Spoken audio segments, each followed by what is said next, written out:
হাসির রাজা, জ্ঞানের রাজা, রসিক রাজা। ৭৭ আর এই গিয়ে ৭৮। মোটে ৭৮। এর চেয়ে বেশি তো নবাবের দেহরক্ষীর কাছে থাকে। দূর দূর দূর দূর। অনেকদিন মহারাজকে হাত করে মোহর নেওয়া হয়নি, কিছু একটা করতেই হবে।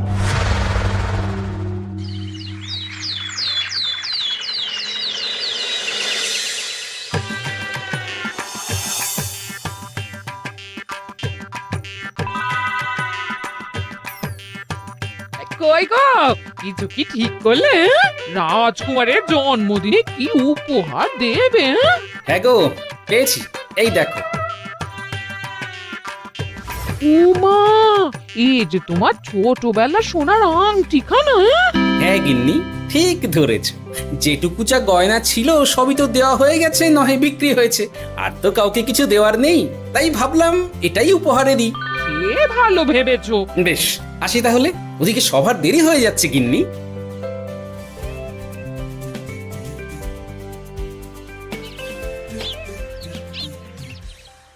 আচ্ছা শোনো, একটা কথা বলতে ভুলে গেছিলাম, আজ একটু তাড়াতাড়ি বাড়ি এসো। শাড়িওয়ালাকে আসতে বলেছি দুপুরে। আবার শাড়িওয়ালা কেন? আরে তুমি ভুলে গেলে, সামনে আমার বোনদির বিয়ে, তার জন্য নতুন শাড়ি লাগবে না গো। একমাত্র বড় মাসির মেয়ে বলে কথা। বুঝলাম, তো ওই একটা শাড়ির জন্য আবার আমাকে থাকতে হবে? 3টে শাড়ি উপহারের পাশাপাশি আমারও একটা শাড়ি চাই। হ্যাঁ আচ্ছা, তুমি নতুন শাড়ি নিয়ে কি করবে বলো তো? বিয়েটা তো তোমার বংশীর। বলি, সারাটা জীবন তো এই এক কাপড়ই কাটিয়ে দিলাম, কি দিয়েছো তুমি আমায়? কেন, এই নিজেকে? আমার মতো স্বামী আর কোথাও পাবে? ও সব মন ভোলানো কথায় আর চিড়ে ভিজবে না, তাড়াতাড়ি আসবে বলে দিলাম। হ্যাঁ অগত্যা।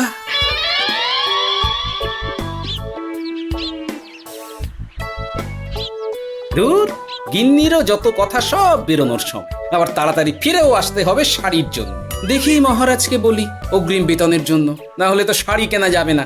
তাও একটা হলে হতো, কিন্তু এনাকেও দিতে হবে। আসলে সত্যিই তো, গিন্নি আমার কত যত্ন আত্তি করে, কিন্তু তাকে আজ পর্যন্ত তেমন কিছু উপহার দিতে পারেনি। না, গিয়ে বলি।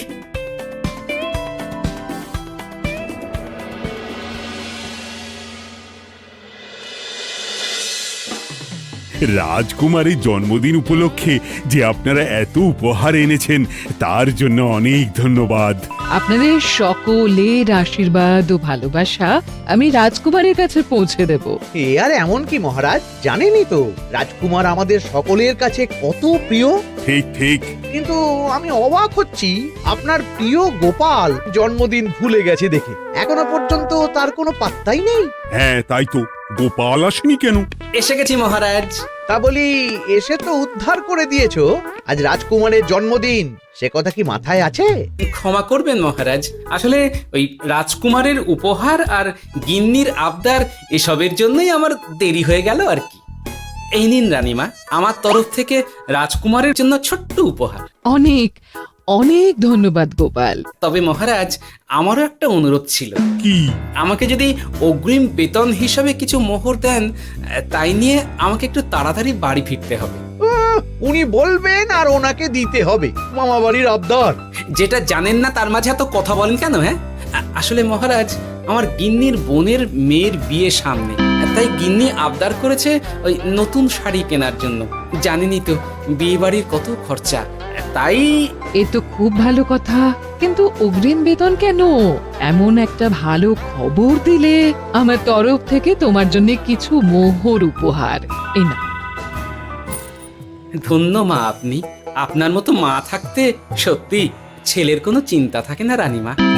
ইস, বেটা আবার সুযোগ বুঝে মোহর পেল। কেন যে আমার এমন হয় না। এবার তাহলে আসি মহারাজ, গিন্নি ওদিকে অপেক্ষা করছে। হ্যাঁ হ্যাঁ, যাও যাও, আজ তাহলে সভা এখানেই শেষ করলাম। মহারাজ, আপনার সাথে আমার একান্তে কিছু কথা আছে, আমি অন্দরমহলে গেলাম।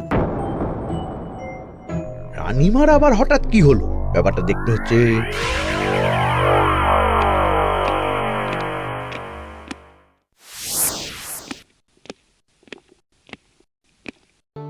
আজ আমি বুঝতে পারছি আপনি আমাকে একদম ভালোবাসেন না মহারাজ। ও কি কথা বলছো রানী? একদম ঠিক বলছি।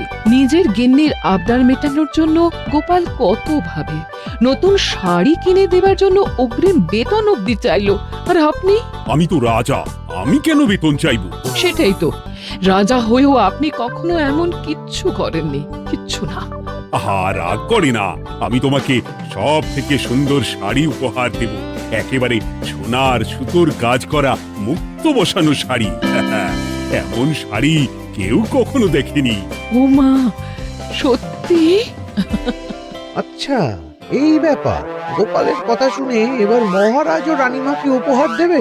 ধুর, আমারই ভাগ্যটা খারাপ।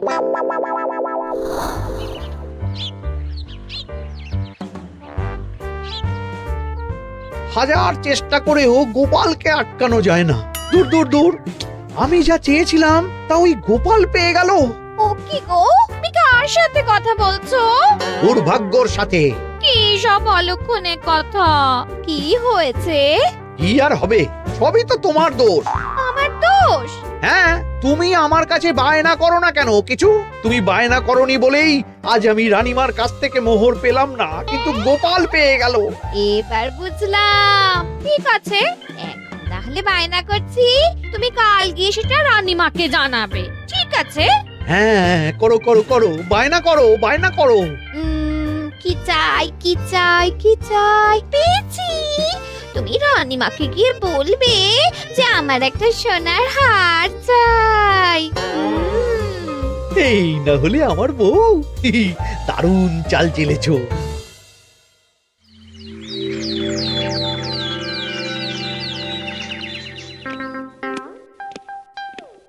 কি গো মন্ত্রী, আজ যে তুমি দেরি করলে বড়।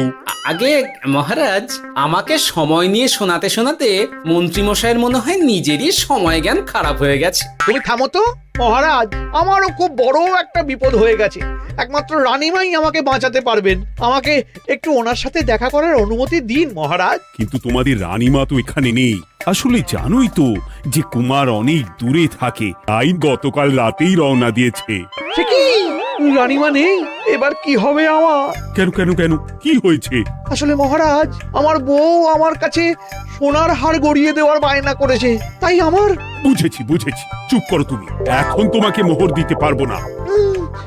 কেন মহারাজ? পরের মাসে দিতে পারবো। আসলে তোমাদের রানীমাকে সোনার সুতো দিয়ে কাজ করা এক শাড়ি উপহার করেছি সদ্য, যার জন্য অনেক খরচ হয়ে গেছে। তাহলে আমার সোনার হার পরের মাসে গড়িয়ে দিও। এটা তো ঠিক না। গোপাল আপনার প্রিয় বলে যখন যা চায় তখনই সাথে সাথেই পেয়ে যায়, আর আমার বেলায় এমন। এমন কোনো ব্যাপার নয় মন্ত্রী। মহারাজ, আপনি বরং আমাকে দেওয়া মোহরগুলো আমার অগ্রিম বেতন হিসেবে ধরুন, না হলে মন্ত্রীমশাই এমন অভিযোগ বারবার করবেন। আহা গোপাল, তোমাকে তো স্বয়ং রানীমা উপহার দিয়েছেন, এসব কিছু করতে হবে না। যেমন আছে তেমনই থাক। ঠিক আছে, আমিও দেখে নেব পরে। কি দেখে নেবে মন্ত্রী? না না, ও কিছু না মহারাজ, পরেই দেখে হার গড়ানোর কথা বলছি। না, মন্ত্রীর হাবভাব মোটেই ঠিক ভালো লাগছে না। বেটা মনে মনে নিশ্চয়ই কোনো ফন্দি আসছে আমার বিরুদ্ধে। কিছু একটা করতেই হবে। গোপালের ওই মোহর উপহার পাওয়াটা আমি কিছুতেই মেনে নিতে পারছি না। একটু মাথা খাটাই, একটু মাথা খাটাই। উপায় পেয়েছি। আমাকে এখনই নবাবের কাছে গিয়ে মহারাজের নামে বলতে হবে।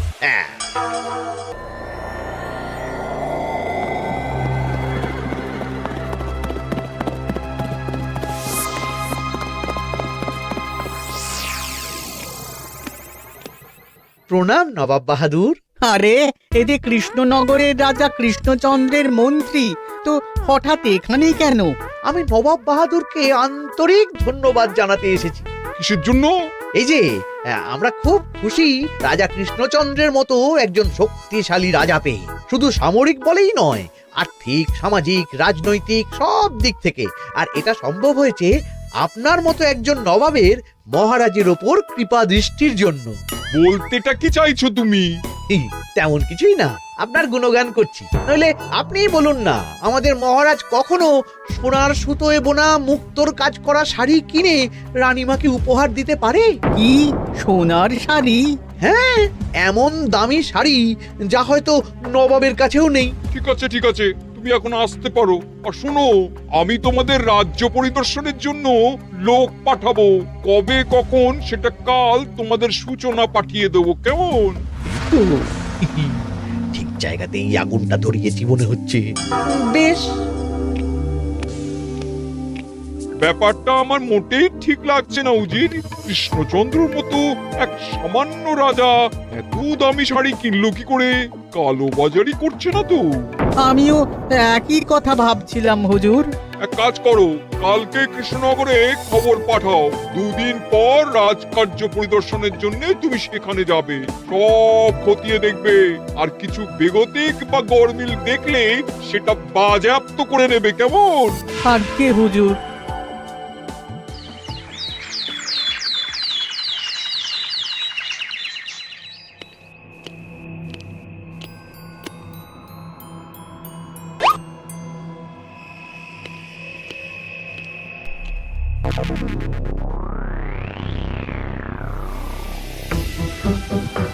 কি হয়েছে মহারাজ? কার চিঠি? নবাবের রাজকার্য পরিদর্শনের জন্য লোক পাঠাবে 2 দিন পর। এতে চিন্তার কি আছে মহারাজ? চিন্তার বিষয় আছে। নবাব আমার রাজকোষের হিসাবও মিলিয়ে দেখতে চায়। কোনো একটা ভাবে নবাবের কানে আমার সোনার শাড়ি কেনার কথাটা চলে গেছে, তাই সন্দেহ করছে। সে কি কাণ্ড! নবাবকে তো চিনি, ভুল ধরার কোনো সুযোগ ছাড়বে না। আর চিঠিতে পরিষ্কার লিখে দিয়েছে, হিসেবের একটু এদিক ওদিক হলেই সে সব বাজেয়াপ্ত করে নেবে। হায় কপাল, এ সব হয়েছে গোপালের জন্য। অমনি শুরু করে দিলেন। আচ্ছা, আমি আবার কি করেছি বলুন তো? তুমিই তো করেছো। সেদিন যদি তুমি তোমার গিন্নির শাড়ি কেনার কথাটা রানীমার কানে না তুলতে, তাহলে রানীমাও মহারাজের কাছে শাড়ির জন্য বায়না করতেন না, মহারাজও সোনার শাড়ি কিনতেন না, আর নবাবও জানতে পারতেন না। একদম ঠিক কথা বলেছ মন্ত্রী, সব দোষ তোমার গোপাল। মহারাজ, আপনি এমন বলছেন? হ্যাঁ বলছি, কারণ এটাই হয়েছে। দুশ্চিন্তায় এখন মাথা খারাপ হয়ে যাচ্ছে আমার। আমি জানি না তোমার জন্য আজ অব্দি এমন বিপদে কবে পড়েছি। এবার তোমাকেই এখান থেকে বেরোনোর উপায় বের করতে হবে। আর যদি তা না করতে পারো, তাহলে আজ পর্যন্ত তোমাকে যত মোহর উপহার দেওয়া হয়েছে সেই সব উপহারের মোহর ফেরত দিতে হবে। সব মোহর যে প্রায় খরচ হয়ে গেছে মহারাজ, আবার আমি কোথা থেকে পাবো? সেটা তুমি জানো। এইবার গোপাল ভালো মতো জব্দ হয়েছে। এই যে লঘু পাপে গুরুদণ্ড। গোপাল পড়ল ফাঁদে। এমন দেখে মন্ত্রী হাসে আর আমার মনটা কাঁদে।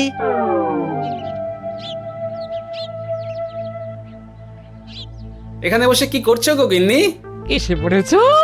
ও মা, তোমার মুখটা এমন শুকনো দেখাচ্ছে কেন? আর বলো না, এই হিসেবের ঠেলায় সবকিছু বেহিসাবি হয়ে যাচ্ছে একেবারে। আচ্ছা, তুমি কি করছিলে ওই রসিদগুলো নিয়ে? দেখে হিসেব করছিলাম এই মাসে অনেক খরচ হয়েছে কিনা, সেই বুঝে পরের দিনগুলো চালাতে হবে গো। কি বলে? রসিদ দেখে হিসেব কষা? রি, এটা তোমার মাথাতেই আসেনি। ধন্যবাদ গিন্নি, আরো একবার তোমার জন্য এই যাত্রায় আমি বেঁচে যাব মনে হচ্ছে।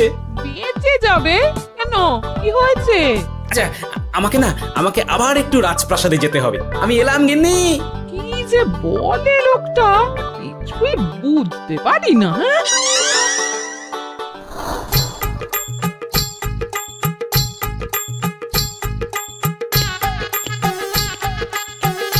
আসতে পারি মহারাজ? এ কি গোপাল, তুমি? আর কোনো চিন্তা নেই মহারাজ, নবাবকে হিসেব বোঝানোর উপায় পেয়ে গেছি। কি বলছো? কি উপায়? এই দুদিনে আপনি শুধু সকল প্রজাদের কাছ থেকে পুরনো রসিদ সংগ্রহ করুন, তাহলেই কেল্লা ফতে। তাই নাকি? আর নয়তো কি? তবে এ ব্যাপারে মন্ত্রী মশাইকে কিন্তু কিচ্ছু জানতে দেওয়া যাবে না। শুধু আমি যা বলছি তাই করুন মহারাজ। সে তো বুঝলাম, কিন্তু প্রজাদের থেকে পুরনো রসিদ সংগ্রহের কথা ঘোষণা করলেই মন্ত্রী এমনি জানতে পেরে যাবে। চিন্তা করবেন না মহারাজ, আমার কাছে এটারও উপায় আছে। আপনি শুধু খেয়াল রাখবেন যাতে এই কথা 5 কান না হয়। বাকিটা ভরসা রাখুন, কৃষ্ণনগরের একটা ঘাসও নবাব বাজেয়াপ্ত করতে পারবে না।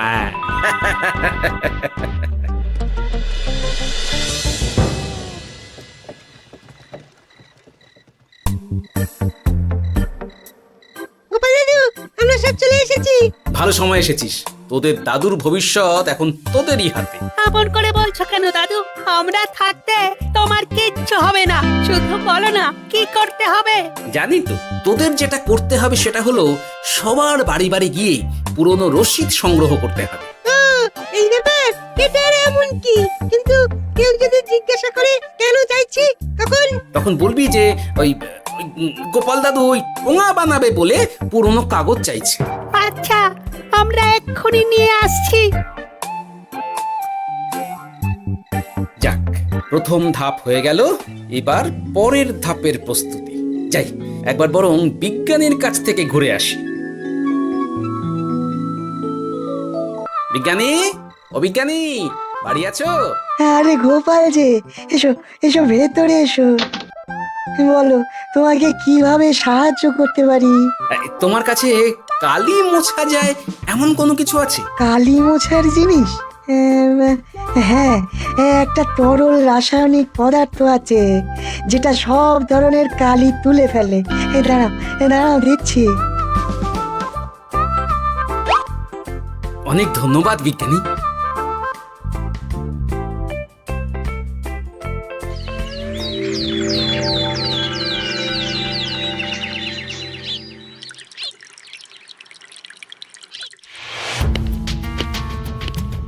আসুন আসুন, আপনার জন্যই তো অপেক্ষা করছিলাম। তাই নাকি? এতটা পথ উনি এসেছেন, আগে ওনার জন্য শরবত ও মিষ্টির ব্যবস্থা করি। এই যে মহারাজ, আমি জল মিষ্টির ব্যবস্থা করে এনেছি, এটাও সাথে নিন। এটা কি? কেন, হিসেব ভোলা ময়রা পাঠিয়েছে এই মিষ্টি ও শরবতের দাম। এর মধ্যে এই কাজের সাথে যুক্ত ভোলা ময়রা আর তার পরিচারকের পারিশ্রমিকও যুক্ত আছে। হ্যাঁ, আসলে আমাদের মহারাজ তো প্রতিদিনের খরচ খুব হিসেব করে চলেন, তাই। ও, আমি একটু বসবো? নিশ্চয়ই, ওই তো ওদিকে বসার জায়গা। আপনি কি হাওয়া খাবেন উজির সাহেব? তাহলে রশিদে ওটাও যুক্ত করব। মশকরা হচ্ছে? আহা, রেগে যাচ্ছেন কেন? আপনার সাথে মশকরা করার মতো স্পর্ধা আমার নেই উজির সাহেব। আসলে মাসের শেষ তো, তাই একটু বেশি হিসেবে চলতে হচ্ছে আর কি। আমাকে হিসেব দেখাচ্ছ?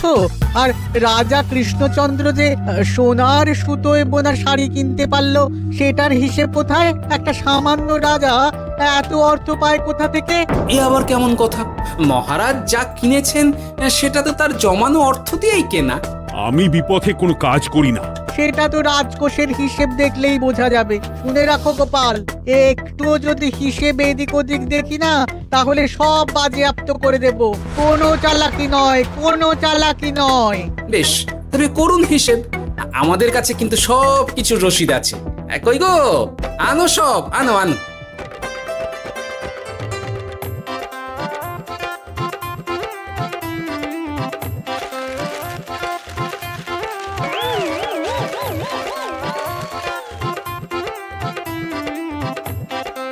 হ্যাঁ, এত রসিদ? আপনি বরং নিশ্চিন্তে হিসেব কষে নিন, আমরা আসি।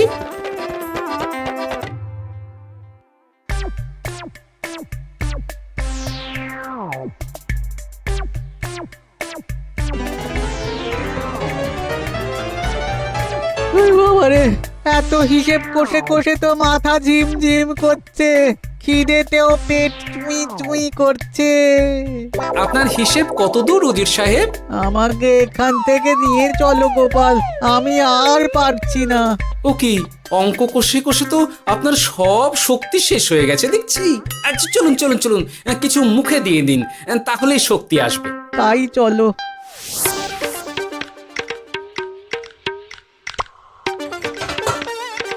নিন, এটা হলো দুপুরের খাবার, আনাজ মশলা এমনকি রান্নার ঠাকুরেরও পারিশ্রমিকের হিসেব। এবার আমি পাগল হয়ে যাব।